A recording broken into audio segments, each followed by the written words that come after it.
Hello everyone, Latif Smith here, and this is my week 4 presentation on how the public and private sector are different. The two agencies I will be reviewing will be Herbert Community Services District Volleyball Program as well as the private sector Ignite Volleyball Club, as both offer youth volleyball leagues to the community. JCSD Youth Volleyball and Ignite Volleyball Club are different in their respects of personnel constraints, measurements of efficiency, and legislative and judicial impact. When reviewing the theme of personnel constraints, the public and private sector differ due to the public sector having unions to protect its employees.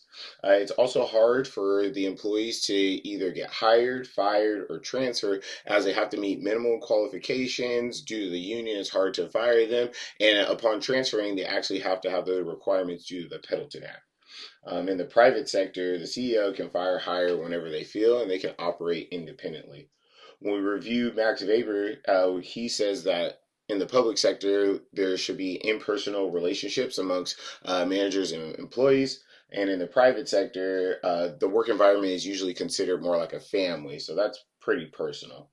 According to Taylor, employees are expendable and replaceable in the public sector, but in the private sector, employees are a little bit more valued as it's hard to recruit. It's not hard to recruit, but it makes it a little more difficult to, like, once you lose a person, they're not expendable. You actually have to keep them.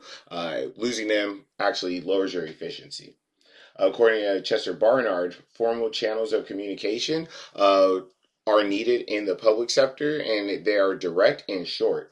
In the private sector, there's a lot of informal channels as it's kind of family oriented. When reviewing the theme measurements of efficiency in the public sector, there is no clear way to determine who is a successful and efficient leader. In the private sector, it's clear who is a successful leader and efficient as they goes off of financial gains, market performance, and survival in the market. According to Charles Lindbaum's theory of muddling through, the public sector has time and can make incremental change. Their change is evolutionary and kind of slow. In the private sector, their decisions actually need to be revolutionary as their changes assist them in staying successful in the market.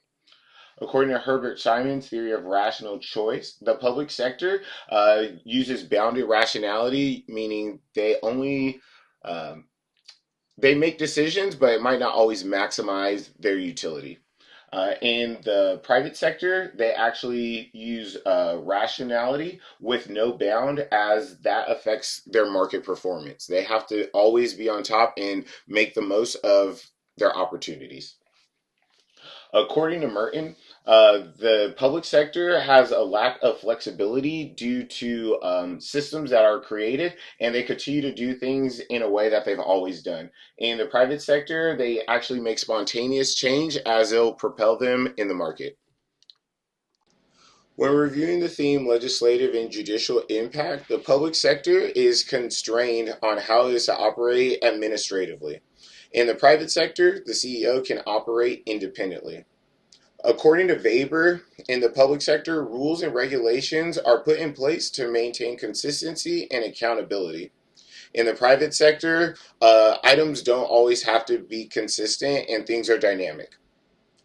According to Henri Fail, the equity and fair treatment of employees is important in the public sector. And the employees also must subordinate their emotions and set aside their self interest. In the private sector, they can operate on performance base, and things might not always be fair just because the situation is dynamic and they're doing what's best to stay relevant in the market. If the employee's self interest provides a market success, the CEO will allow the employee to feel how they feel as long as they're making more revenue. This concludes my presentation, and thank you all for listening.